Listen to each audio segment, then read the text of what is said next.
আসসালামু আলাইকুম। আপনাদের মাঝে আমি এসেছি একটা গুরুত্ব কথা বলতে। ইনশাল্লাহ এতে নির্বাচন হবে, কিন্তু ভেবে চিন্তে ভোট দিতে হবে। যোগ্য প্রার্থী, যোগ্য মানুষ ভেবে চিন্তে ভোট দিতে হবে। আমরা আমরা 17 বছর ভোট দিতে পারিনি। আমরা 17 বছর ভোট দিতে পারি না কোনো সুস্থ ভোট, কিন্তু আমরা জালিমের মুখোমুখি ছিলাম, তো কথা বলতে পারি নাই। আমরা বাতিলের মুখোমুখি ছিলাম, কিন্তু আমরা এখনও সুস্থ ভোট দিতে ইনশাল্লাহ চেষ্টা করব।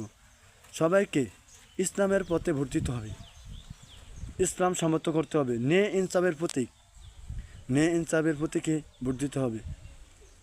এমন আপনারা বলতে পারবেন কোনো দিনও কোনো একটা আলেমে যে সংসদ ভবনে গেছে জামাতের একটা আলেমে কোনো দিন দুর্নীতি করেছে আপনারা বলতে পারবেন? কিন্তু আমরা দুর্নীতি করতে দেব না, দুর্নীতি হতে দেব না। যারা দুর্নীতি করবে তাদের হাত পা ভেঙে দিবে।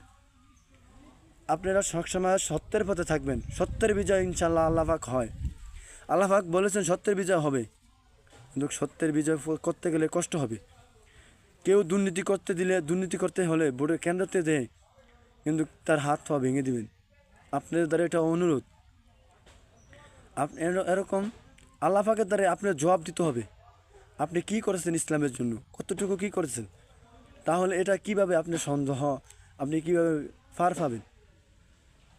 আপনি জালিমেরকে ভোট দিবেন, যারা দুর্নীতি করে তাদেরকে ভোট দিবেন, এরকম নয়।